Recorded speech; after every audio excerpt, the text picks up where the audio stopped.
Tonight, the real people. We had a pretty large bang associated with the caution warning now. The real pictures.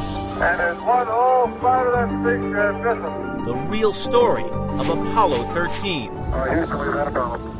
It's a story of icy calm in the face of death. The odds were very small that we're going to get out of this alive. Of absolute refusal to admit defeat. We will never surrender. We will never give up crew. Of hope against all odds. I just knew he'd come back. An ordeal that lasted less than 6 days, but still echoes decades later. Every time a spacecraft splits the heavens. And liftoff.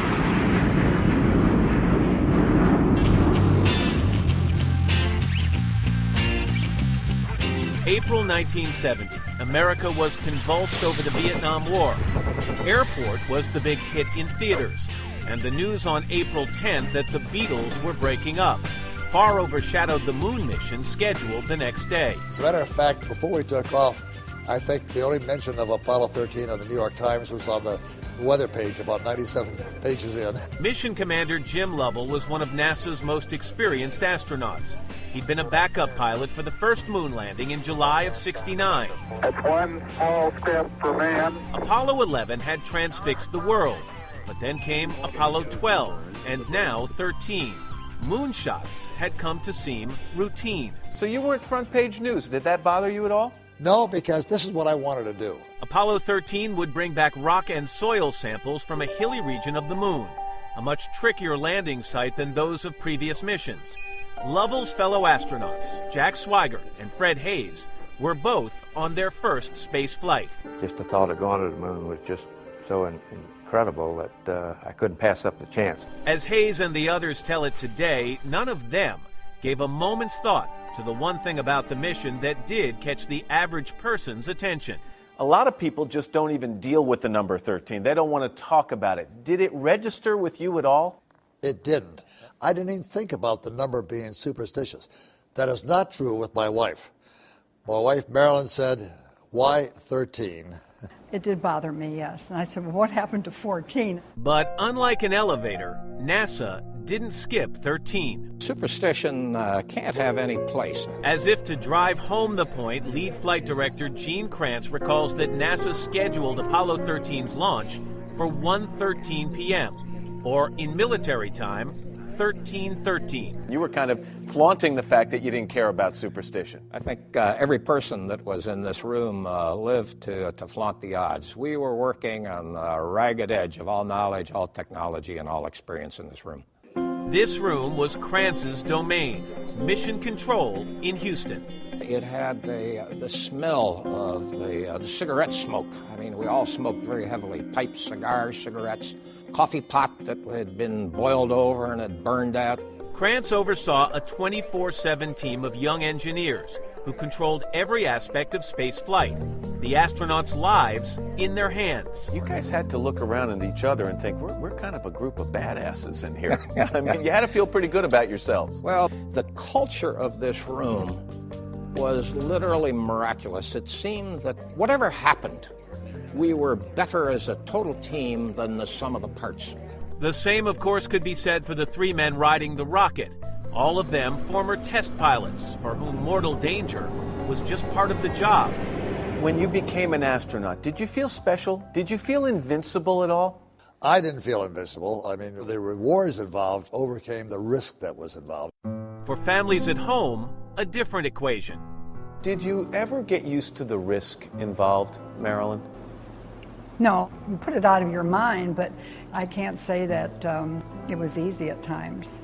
So the day before launch, you're out at a beach house and getting ready to see your husband for the last time before he heads into space, and something strange happened with your wedding ring. What happened? Well, I was taking a shower, and it just slipped right off my hand, and it went into the drain, and I just was terrified because to me it was like an omen that something really was going to happen. It shook you up. Well, it did shake me up.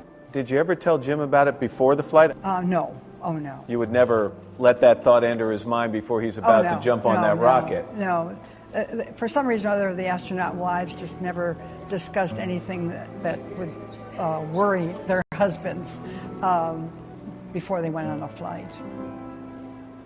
I mean, we kept everything to ourselves. Several hours before launch, and you guys get in that elevator that takes you for the ride alongside of and then eventually to the top of the Saturn rocket. That's a long elevator ride up. It's 330-something feet. Just the crew, 3 of us, and a couple nervous checkout people are getting us into the spacecraft. Because it's basically a huge bomb that you're riding up alongside. 5.5 million pounds of high explosives in the form of oxygen, hydrogen, and everything else. Any jitters? No, it's too late for jitters at that time. Suddenly they say, 5, 4, 3, 2, 1, 0. And those engines go, and you're on your way. We have commit, and we have liftoff at 2:13. Well, a liftoff, most people think it would be a big kick in the pants. It starts off very slowly because the vehicle weighs so much, even though it has 5 engines running. Saturn V building up to 7.6 million pounds of thrust, and it has cleared the tower. That's when you have your hand close to the abort switch in case anything really goes wrong. And something did go wrong. One of the engines in the second stage of the rocket shut down prematurely, forcing Mission Control to make a series of quick calculations. Are the remaining engines all go? Do we have enough propellant to get the crew up into orbit? But within seconds, mission controllers determined that despite the malfunction, Apollo 13 was good to go for the moon. I looked at my companions and I said, every flight has a crisis. Something always goes wrong. This happened early in the flight, and we're now free and clear of any other things going wrong. And he was right, for about 55 hours.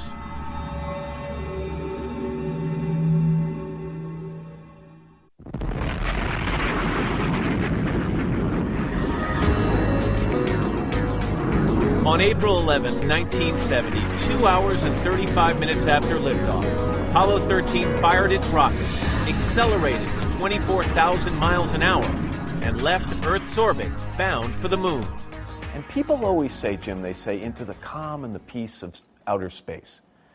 Outer space is a pretty hostile environment, isn't it? Well, it is. You had to be prepared for it. Outside was a complete vacuum. If the ship's hull failed, the crew would die in seconds. If the power failed, they'd freeze to death in hours. Everything they needed to survive, air, water, food, and fuel, had to be carefully managed. Even when things are going smoothly, it's a high-stress environment, isn't it? Oh, definitely. I think the whole program in those days is sort of a high-stress environment. It certainly was on the ground, in the pressure cooker that was Mission Control. Watching and listening to your crew die is something that will impress that event upon your mind forever. Gene Kranz had been a flight director when, just 3 years earlier, Apollo 1 caught fire on the launch pad, incinerating astronauts Gus Grissom, Ed White, and Roger Chaffee. Soon after, Kranz helped write a document called Foundations of Mission Control. I'm going to read you a passage from it. It says, quote, "Suddenly and unexpectedly, we may find ourselves in a role where our performance has ultimate consequences." The work in this room is final. The decisions are final. The team in this room must be prepared not only to make those decisions, but to live with the results that occur. But the first 2 days of Apollo 13's mission hardly seemed like life or death. The spacecraft's in real good shape as far as we're concerned, Jim. We're aboard the tiers down here. The spacecraft had 3 parts. The cone-shaped command module was where all 3 men would ride for most of the trip to the moon and then back to Earth. The spidery lunar module, or LEM, would carry 2 astronauts to the lunar surface, then be left behind. The last critical piece was the service module, which contained the main engine and oxygen tanks. 13 Houston, we got a groovy TV picture. 55 hours and 11 minutes into the mission, Apollo 13's crew made time for an important duty, public relations. They beamed back a live TV show to Earth, something NASA liked to do, so taxpayers could see what they were up to. Fred Hayes was the actor in this whole thing. went in the lunar module, and he opened up the bed that he was going to sleep on, sort of a hammock. And he tried to show people how he was going to sleep on this bed. Of course, he's zero gravity, so he kept bouncing up and down. It's kind of difficult here, Jack, getting into a hammock in zero G. A lighthearted look at life in space. It doesn't work too well up in space. You can't comb your hair up here. Great show, except No one was watching it. Explain why that was. One network had Dick Cavett, a live show. I think a second network had a rerun of Lucy. And the third network, at least in the city of Houston, Texas, the baseball game was going on. And everybody was watching that, including the people at the control center. Here we had been to the moon twice. And in some ways, ho-hum had set in. Complacency. Jim's wife Marilyn and daughters Barbara and Susan did watch the show in a private viewing room at Mission Control. And when you found out that not one of the networks carried that broadcast, how did it make you feel? Pretty bad. It did upset me, yes. But they got to see something the rest of the world didn't, an example of Fred Hayes' unusual sense of humor. You pulled something during that event that kind of got everyone's attention, and Jim Lovell commented on it. Talk to me about it. There is a valve in the limb, the repress valve, that when cycled does make a fairly pronounced bang. Hayes turned the valve on live TV, and the bang startled Commander Jim Lovell. Every time he does that, our heart jump in our mouth. He throws it, and it gives a big bang, you know. And then Inside the spacecraft, inside you hear the this spacecraft. bang. So every we look and say, oh, that's Hayes again. No harm done. This is the crew of Apollo 13. Wish everyone in there nice evening. It was after the broadcast, Jim, that Mission Control radios up, and they asked you to do something as the crew that was fairly routine, involving one of the liquid oxygen tanks. 2 tanks of supercooled liquid oxygen were the ship's most precious resource, providing both air and fuel. To get accurate readings from the tanks, mission controllers had to make sure the liquid didn't settle at the bottom. What'd they ask you to do? It's sort of like a mush, this liquid oxygen. And so there's a fan down at the bottom of inside the tank and a little heater system. And so the question was, would you turn on the fan and the heater system and stir up the oxygen? And to accomplish that inside the spacecraft, what did you have to do, actually? Just flip a switch? Merely flip the switch. They were about 200,000 miles from Earth when Jack Swigert flipped the switch. The date, by the way, was April 13th.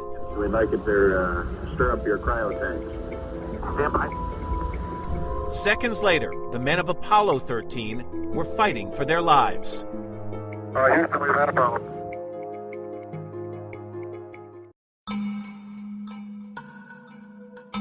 At precisely 55 hours, 53 minutes, and 18 seconds into the flight of Apollo 13, astronaut Jack Swigert followed Mission Control's instruction to flip the switch that stirred the liquid oxygen tanks. Everything seemed normal. And then It just had a big bang at one time. And so we all looked around. What happened? What's that? I looked up at Fred Hayes to see if he knew what was going on. remember, Hayes liked to play tricks with a pressure valve. Immediately, Jim Lovell looks over to see, has Fred Hayes pulled another fast one on me? I'm sure he saw it in my eyes, and he saw I wasn't smiling. And I could tell from his expression, he had no idea. So this wasn't one of his practical jokes with the pressure. He had no idea. Hayes was in the tunnel between the command module and the lunar module. I heard the loud bang and metallic sounds because the way the vehicle contorted, it actually twisted enough in the tunnel area that it crinkled the metal. You could hear that metal crinkling. Did your heart jump up into your throat? I mean, that's not a sound you want to hear 200,000 miles from home. Absolutely, and I knew it right away was not a normal circumstance. Jack Swigert radioed Mission Control. We've had a problem here.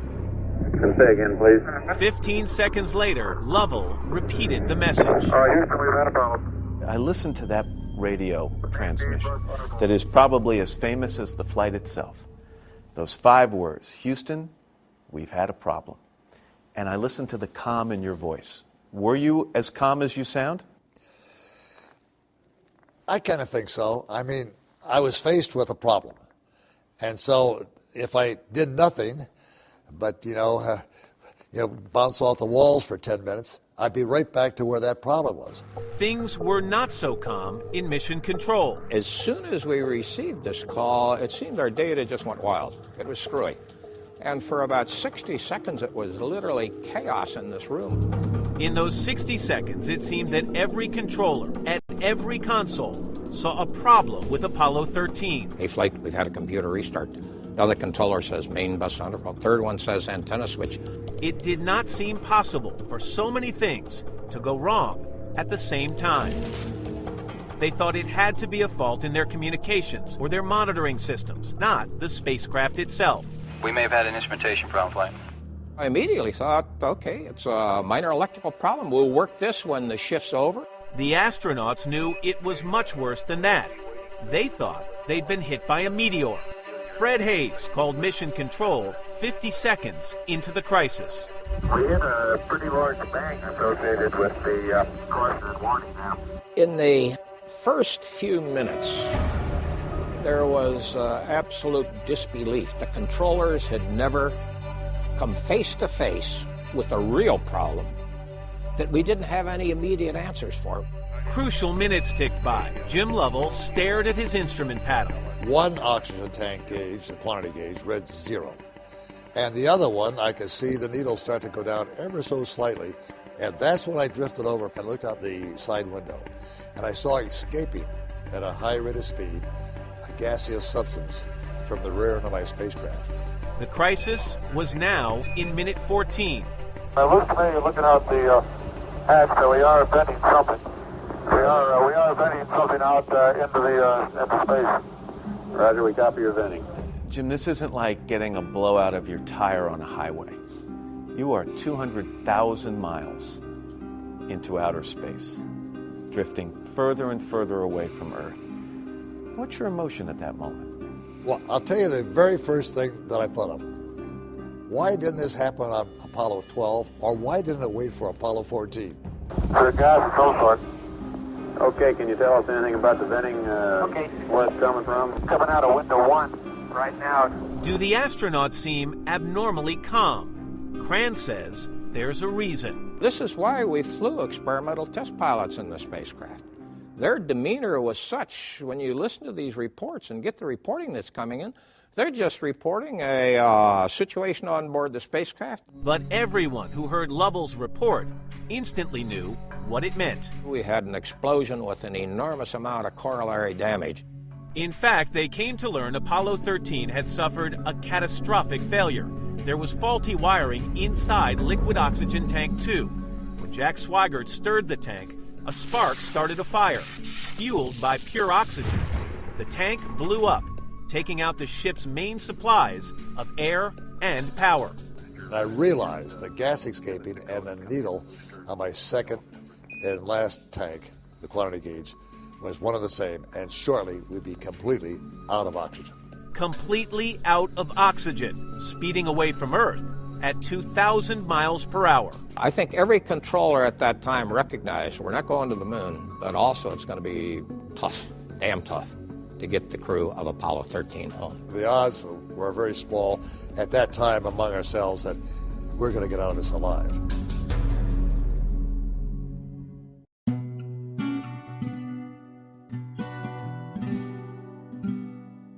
The night of April 13th, Marilyn Lovell and her daughters returned home from Mission Control, where just minutes earlier they'd watched Jim and his crew on TV from outer space. Friends dropped in, astronaut Pete Conrad and his wife. And the phone rang. It was another friend who worked for NASA. And he said, "Oh, Marilyn, I just want you to know that all these different countries have offered to help, in the recovery and whatever." I couldn't understand what he was talking about. And I said, "Jerry," I said, "have you been drinking?" She no sooner hung up than another phone, a direct line to NASA, started ringing. And immediately Pete came out, and I can still see him standing across the room from me with eyes as large as saucers. And he said, "Marilyn, we have to talk." He filled her in. They turned on the TV. Apollo 13, once the forgotten moon flight, was suddenly the biggest story on Earth. Apollo 13, its power sources badly damaged, its mission to the moon ended, its astronauts under a strain more severe than any others have yet endured, The ship was crippled, leaking oxygen. The mission to the moon, over. The 3 astronauts, one of them her husband, were probably doomed. I just couldn't believe what I was hearing. And at that moment, the house was just filling with people. People didn't know what to say to me. Best friends. They couldn't say anything. And, says Jim Lovell, he and Mission Control were not sure what to say to each other either. Well, from an emotional point of view, Matt, first of all, they didn't want to say to us, you have a real problem here. And we didn't want to say to them, I think we got a real problem. I mean, we knew that. But is that just the bravado of a test pilot and astronaut? No, I think it's the case, hey, we're beyond that now. We have a problem. How do we get out of this problem? What do we do? We don't know yet just what the steps are to do that. But Gene Kranz knew they all had to start making some decisions, and fast. I was a fighter pilot. Fighter pilots in my time used the words looking into the eye of a tiger, and this was the feeling I had when I recognized we were in survival mode and we had to kick in and get going as a team to help this crew out. The first problem, oxygen. The command module was going to run out in a matter of minutes. They had to figure out a way to save Lovell, Hayes, and Swigert fast. The only option was one they'd played out in simulations, but never expected to do. Now they start looking at the lunar module. Did you ever think you'd have to use that module as a lifeboat? Never thought I'd have to use it as a lifeboat. The lunar module, the spidery-looking craft they'd planned to land on the moon and then leave behind. It had its own supply of air, water, and battery power. The lunar module was so fragile, you could punch a hole through the skin in it. But we had to live off of it because it had oxygen. What the lunar module could not do was re-enter the Earth's atmosphere. It could not get them home. So even though the command module was crippled, they had to save whatever air and power it had left. The only thing in the command module was a little battery and a little oxygen tank for the final plunge through the Earth's atmosphere. Jack Swigert was the command module pilot. I said, Jack, you power down this command module, save what you can. We're going into the lunar module, power it up. And so basically you're buying time. You're stalling for time in that lunar module so you can get back to that command module for that precise moment you need it to get back into the Earth's atmosphere. That's right. The command module was the only thing that had a heat shield. 1 hour now into the crisis. It was a race. Power down the command module before its batteries ran out. Power up the lunar module before oxygen ran out. They'd all trained for years, but never for this. I knew the command module had only so much life left, and we very quickly had to get to a point in the startup of the lunar module before the command module completely died. The command module's computers contained critical data the crew had to transfer to the LEMS computers, fast, and they had to do it the old-fashioned way. So when people look at their BlackBerry today or their iPhone, they're holding something in their hand that has far more computing capabilities than the spacecraft you were flying in outer space with. Oh, yes. Jack Swigert called me all the numbers, and I wrote them down, and then we had a conversion table for the lunar module, and I did the arithmetic to get the new numbers, and then I called Mission Control. I said, would you check my arithmetic for me, please, to make sure I'm not making a mistake? You're afraid to make a mistake here, well, a mistake will cost you your life. That's right. I'm using all the assets I have, and that included the control center. They got into the lunar module with moments to spare, but now another decision loomed. How to get back to Earth. I had a very fundamental decision I had to make. We could execute what we call a direct abort and come around the front side of the moon and be home in a day and a half. It was the quickest way home, but it would mean using the main engine, the one nearest the explosion. What if that engine failed, or blew up as well? If this maneuver isn't executed perfectly, you're going to impact the moon. If the spacecraft would actually go right into the surface of the moon? Yeah. Kranz didn't want to take the risk. The other option, I'd have to go completely around the moon, take between 4 and 5 days to get back home. The problem with that was obvious to the astronauts themselves. When we started going to the lunar module, I realized it was designed for 2 guys for 2 days, and I counted the crew, 1, 2, 3 guys for 4 days. Simple arithmetic that meant they could run out of air, power, and water long before reaching Earth. In the end, it was the flight director's decision. And it was purely in a gut feeling that says, go around the moon, take your chances, trust your team to find the answers. In other words, take the long way home and risk losing their crew in space. Here in Mission Control, we're now looking towards an alternate mission. 5.5 hours after an explosion crippled their spaceship, the crew of Apollo 13 was riding in a lifeboat. 3 men in a lunar module meant for 2. The LEM was designed to carry them just 60 miles from lunar orbit to the surface. Now they had to use the LEM's rocket in a way its designers never intended, to steer them around the moon and set their course for Earth, 250,000 miles away. Did you ever have any doubts about whether you could accomplish it? Well, naturally, I think everybody does in a situation like this. They had a tiny margin for error and no second chances. It's not just dying, Jim, it's the kind of death. It's, and I've thought about this, it's running out of oxygen and drifting in space perhaps forever. How did you deal with those thoughts? Oh, we didn't think about what the final results would be if we weren't successful. What would finally get to us? Running out of all kinds of electrical power? Getting onto an orbit that we couldn't correct? And being in an orbit around the Earth for hundreds of years? You left one out. You could come in too steep into the Earth's atmosphere and burn up. I would have rather have done that. We now show a velocity of 3,210 feet per second. Did you allow yourselves to have those emotional discussions? Did anybody start talking about family? And what if? What if we don't make it back? To ourselves, we thought about family, not to each other. You didn't bring that up? We did not bring that up, and we did not because we did not want to get emotionally disturbed or challenged from the job that we have to do. But for the families, there was no other job. You wanted life to go on as normal, but in your heart, it couldn't have been anything close to normal. No. Friends of mine told me that I was in a daze, really. The house was packed, and I just had to be by myself, and I just left everyone, and I got into the bathroom, and I kneeled on the tile floor and prayed. It was much worse for the Lovell kids at school. And everybody came up to me and said, I'm so sorry, your dad's going to die. April 14th, 21 hours after the explosion, the crippled ship rounded the far side of the moon.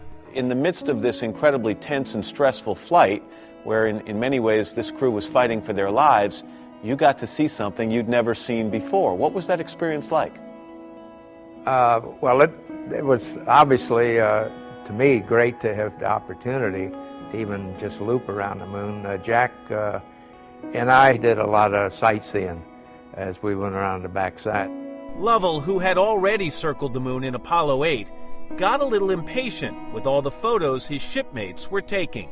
And I told them if we don't get back, you're not going to get them developed. You are basically running a bare bones operation at that time. You are shutting down everything you can because everything aboard that module drains power.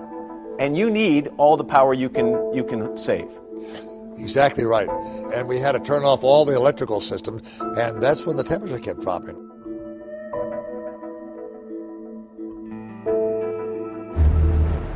We'd like you to go down that power down procedure.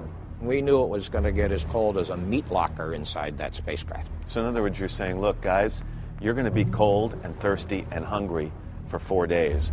But you're going to go through that because if we do anything else, that you're not getting home. That's correct. So how cold did you get? It was about the temperature of your refrigerator. It got pretty miserable. We had got out of storage all our spare underwear. So we had 3 sets of underwear on. What about food? How much food did you have? We didn't eat much food. And the water was freezing, and the food was getting frozen too. Too cold to eat, too cold to sleep. I found out that I could be in front of the instrument panel, put my fingers together, close my eyes, and for about 3 minutes be asleep, wake up refreshed. And so that's essentially actually the sleep that we got on the way home. April 15th, 30 hours after the explosion, something else threatened to kill them, something they couldn't even see. In layman's terms, your own exhalation. And the fact that the three of you breathing out were creating so much carbon dioxide that it was going to kill you. That's absolutely correct. Remember, the lunar module was only designed to support 2 men for 2 days. Its air purifiers were maxed out. The dead command module was still attached. They could get more filters there, but they were the wrong shape, square, and wouldn't fit the round openings in the LEM. And of course, it's a big engineering goof that we didn't have the same canister for both sides. We got to come up with a solution here. Engineers had to design an adapter, literally make a square peg fit in a round hole. They had to do it quickly, and they could only use what was on the spacecraft. Part of a flight manual, plastic bags, duct tape. They did a mock-up of it down on the ground in Houston, and then they told you basically how to do it, and you must have thought they were crazy. Yeah, they said, now take 3 feet of duct tape. And we said, what, 3 feet? They said, yeah, an arm's length of duct tape.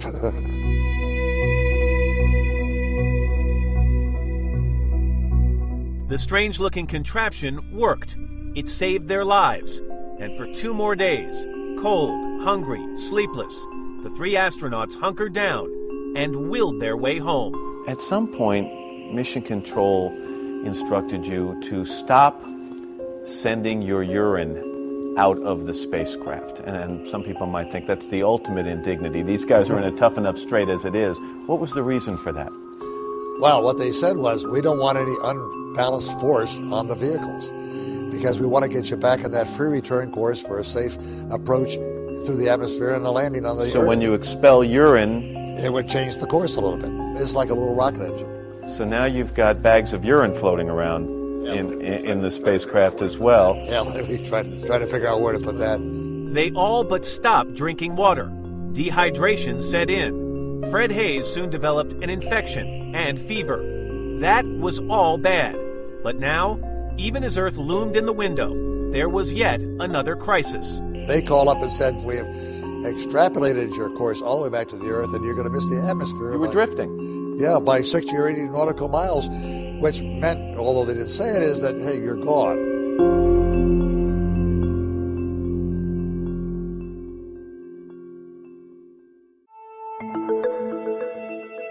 Nearly 4 days after the crippling explosion, as Apollo 13, against all odds, seemed about to make it home, Mission Control discovered something potentially devastating. The spacecraft was drifting off the trajectory you wanted. The spacecraft was drifting off, and we didn't understand what was happening. Apollo 13 was going to come in too shallow, bounce off the Earth's atmosphere, and be lost forever. We have to perform another emergency maneuver. The engineers calculated the precise direction and amount of rocket thrust needed to correct the course. Then the crew had to make it happen, firing the rockets manually, steering by sighting the Earth and Moon through the windows. Nobody had ever done that before. This was a team effort, right? I mean, you're handling one aspect, trying to keep the Earth from moving up and down, and Fred Hayes was going, to keep it from going sideways, and of course he's sick at this time. And Jack is timing it because our clock had stopped, of course. Were you worried at all, Gene, that after all they had been through over those 3 or 4 days, the cold, the sleep deprivation, the tension and the stress, that they may just make a simple mistake, that they simply weren't up to the task of getting home? No. This is the kind of relationship that we must have with our crew. The crew totally depends upon us to come up with the right answers. We depend upon them to provide the information to execute. So this no room for second guessing. This relationship is absolute. Trust is really the key. Go for the burn. We're burning 40%. And the crew made the tricky maneuver like they'd done it 1,000 times. I say that was a good burn. Friday, April 17th, just hours from Earth now. The astronauts needed to get back into the command module. It had been shut down, frozen for days. Engineers on the ground were working feverishly on a way to start it up again. Okay, system test 1A. We went through 4 different versions of this checklist. We have a procedure for getting power from the LEM. not a very long procedure. And I got a little testy, and I said, look it, give us the proper information, no more, no less. It was a critical time. Normally, the command module was powered up before launch, when electricity was unlimited.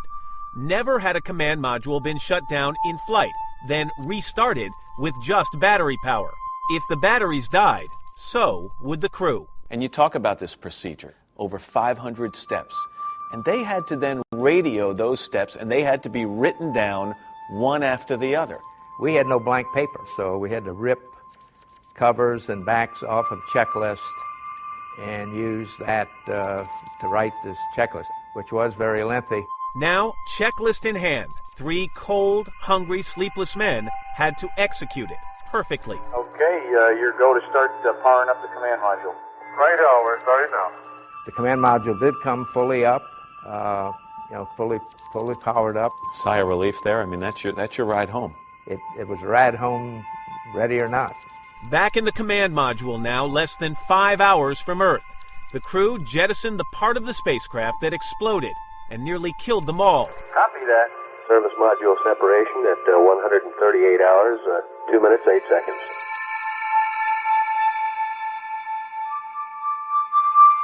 For the very first time, they could see just how bad the damage was. As it floated away, finally just in front of us, we saw that the entire panel had been blown out. And there's one whole side of that spacecraft missing. Right by the high gate antenna, the whole panel is blown out, almost from the base to the engine. And that had to set off some fears in this room that explosion also damaged the heat shield on the command module, because they sit right next to each other. And would they be able to survive re-entry? In our line of business, you only worry about those things that you can do something about. So all the things you had done for the 4 days prior, all the heroic efforts of everyone would have been for naught had there been a major flaw in that heat shield. It just wouldn't have mattered. That's right. There's nothing we could do about it. Never could go outside to repair it or anything like that. So we just took it for granted that the heat shield was going to be intact. Next, they jettisoned the LEM, their lifeboat, which they'd nicknamed Aquarius. You're well, Aquarius. Thank you. It was time. Marilyn, you seem like a tough gal. However, there had to be times when you went over in your mind how you would tell the kids if it didn't turn out well. Actually, I really don't believe I really thought about it, because I really didn't give up. I just knew he would come back. It had been the moon mission people ignored, and now the whole world was watching. You couldn't breathe. And we all just sat there and we just held our breath, and we held it with the world. Apollo 13 plunged into the Earth's atmosphere on Friday, April 17th, after nearly 6 days in space. During re-entry, the 5,000-degree fireball surrounding the ship blacked out all radio transmissions. The crew is now on their own. There are no more givebacks. The blackout was expected to last 4 minutes. Standing by for any reports of acquisition. And there's no response. And we call again. It's now 1 minute since we should have heard from this crew. Apollo 13 should be out of blackout at this time. Every controller in this room is standing staring at those clocks on the wall. 1 minute and 27 seconds after we should have heard from the crew, we get a ray of hope. Odyssey, Houston, standing by, over. No. Okay, we read you, Jack. And the emotional release in this room is so intense that literally every controller is standing crying. Apollo 13 is practically on the dime. When that spacecraft splashed down and water came over the windows, I said, hey, we're home.